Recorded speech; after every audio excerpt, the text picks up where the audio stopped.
Welcome to Power Women of the Trades podcast. This show is all about breaking barriers and changing the game.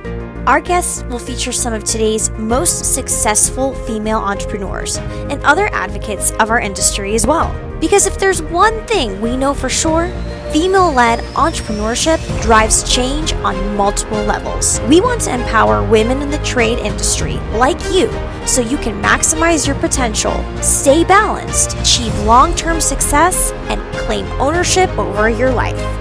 Let's get started.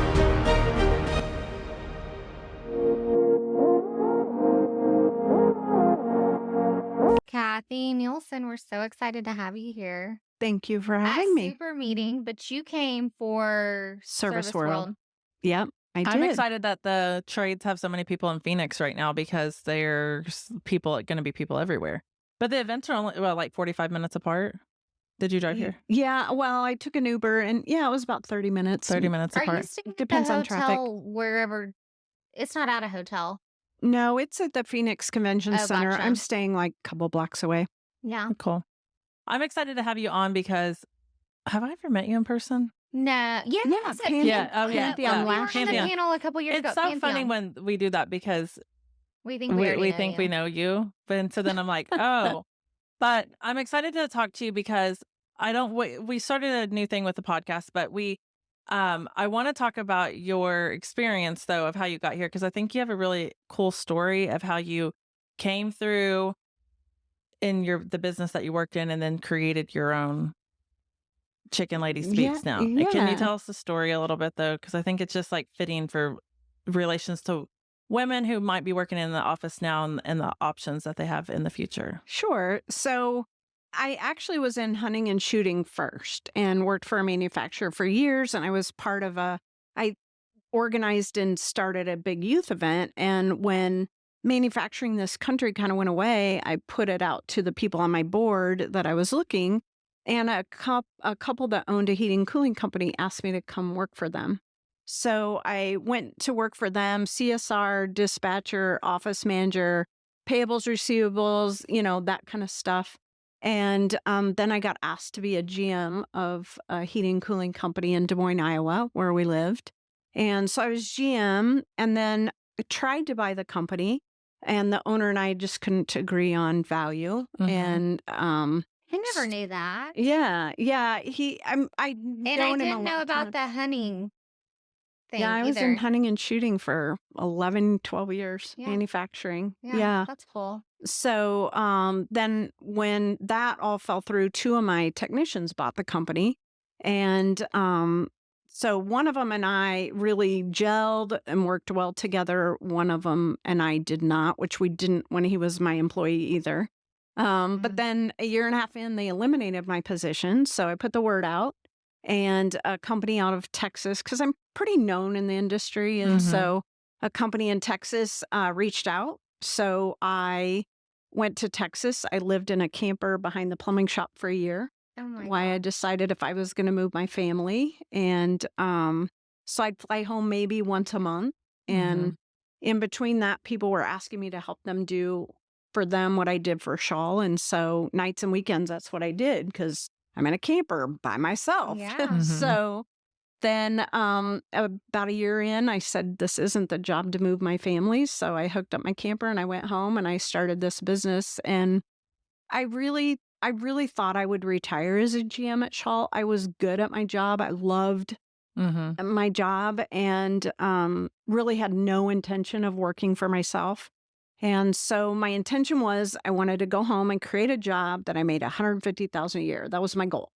Mhm. And here I am 7.5 years later. I have 3 full-time employees, getting ready to hire another one. I have 4 part-time employees. And Isn't it funny how it evolves? Because I think I've talked to a few times about how I went to school to be a dental assistant, and I've never done that. you have And no, Lord, no.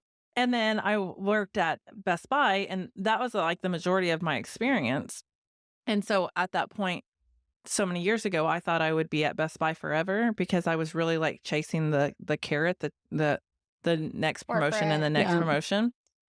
And then now here we are where it's like, who would have ever thought that I would be in the trades? And like, it sounds like you Yeah. too, like you would be in the trades and then create a career. I create a whole business outside of just working directly in the trades. But like, I can tell you for our personal business, like you've saved our life a few times. Oh, thank you. So That makes my heart happy. you do. I literally, we were talking earlier because you are a very, very busy and highly sought after person. And so I know. I almost want to quit referring people to I her know, so that we're when I need to referring. talk to her, we're I can referring talk to all day. her. Yes, I know, but you are very sought after. And so sometimes, I have got to teach myself, and I think someone's going to be listening to this and be like, I do this too. And I've really tried to do better at this because when I started my business, Oscar, it was his business, right? And but I got into it for the longest time, it would be like, I need to talk to Oscar. I need to talk to Oscar. And then we would say, Oscar's not available. And then someone would be like, well, I know how to get a hold of him. And I do that to people all the time where I need to call your business or talk to your business, and your people are perfectly capable. But I'm like, I'll message Kathy on Facebook. Yeah. And so I'm trying to teach myself to quit doing that because you have trained really great people to do that. But Well, the hardest part, and different, friends in the industry and I talk about it. One of the hardest pieces is, this was me for the longest time by myself. And so I go to about 45 to 50 shops a year. And then at night I was sending out contracts and I was scheduling my airfare, my hotels, and all the things, and doing emails and whatever. And so when I hired a virtual assistant, Aaron, best thing I ever did. It was so freeing, but people still think, well, you go to all these places and then at night you get to do whatever you want. I still have a business to run, but and you have to mental shutdown sometimes too. I You need didn't the know break. you did so many on-sites. Okay, so when you go out, hypothetically, if I'm like, I want to schedule an on-site, I don't even know where to start to tell you what we need working. Like, where do you like to start with people? Do you get right into their service site and that kind of paints the picture of the holes in the business, or what? Yeah, what I tell people, because they'll ask me, hey, do you have a agenda or something like that? And really, I tell people, in my experience, 3 days is optimal. More than 3 days, people get overwhelmed and they kind of lose what happened the first couple of days. So I really try to avoid more than 3. And selfishly for me, I can be home every weekend. And when I created this, I really try hard not to work on Fridays. That was just something that's my day to do me, right? Hair and nails and whatever. And so I do 3 days. The first day is a lot of discovery. So when I tell people, what spreadsheets are you making, right? Because you shouldn't be making spreadsheets. It's an opportunity for error. The system should be making the spreadsheets. And so we start that, and then it's kind of like these conversations. You just start going down rabbit holes. And so the first day is a lot of discovery. I like to sit with the people, not me stand up and do a dog and pony show, because people don't learn that way. And if they drive, they're more likely to learn. And so you're coming in and teaching processes and operations of processes, right? Like, because I think people all the time are probably could get confused with like actual just like business coaching, which is still what to some level you're doing, but it's more like the day-to-day process. Because no one told us, I get asked all the time, like, how are you and Oscar, how have you guys built this business? I'm like, dude, we've wasted by accident. by accident, a lot of trial and error. Necessity. We have lost a lot of money on a lot of tears, blood, and sweat. We literally, there were so many times now, like you do not have to talk to me about value of people like you coming to help us. Now, previously I would, and I remember back then in the beginning, it was a hard sell because I didn't have that cash. But now I'm like, do you know how much cash we lost not doing that? You know, like we were talking earlier, just at like memberships, for example, our memberships in Service Titan were so jacked up, and we had created that, she said they all are. Yeah. It's facts. But we had created that and we needed the help. But, I know old Cassie would be like, we don't need to pay for that. We can fix it ourselves. Well, we couldn't. We could not. We needed help. Well, and I think that's one of the things when I determined my business. I don't have a membership. I don't have an ongoing monthly fee or anything like that, because I want to be able to help people, help you get what you need, grow, and move to the next thing. And then when you're ready for me again, you holler. But I didn't want to have people dependent on me. And some of it's selfish, because if you have people that are dependent on you week in and week out, so I have to meet with these people every Tuesday and these people every Wednesday.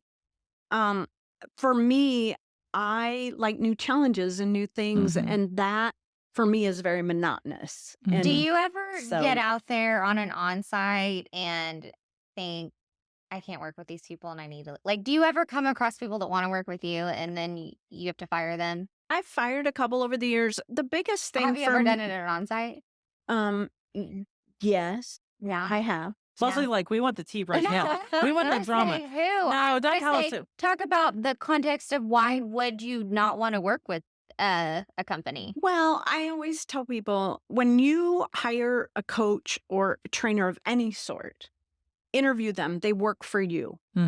Interview them like you would an employee, because you don't work for me. I work for you. And if I'm not relatable to you, that's okay. It doesn't mean what I do is wrong or bad. It means we just don't connect. And like for Service Roundtable, I do a customer service boot camp. And there's one coming up in December. I love doing it. And I find in on-sites, I bring that in, right? So I'll say, like, don't say don't, won't, can't, or why. And then we talk about the reasons you don't say those things. And so on sites, I'm bringing in all of that. And there's another gal that teaches customer services boot camps too. It's okay if you say, man, I really liked her, I didn't really like yours, or vice versa. It doesn't mean I'm necessarily terrible at it. It means that person I just didn't connect, and that's okay.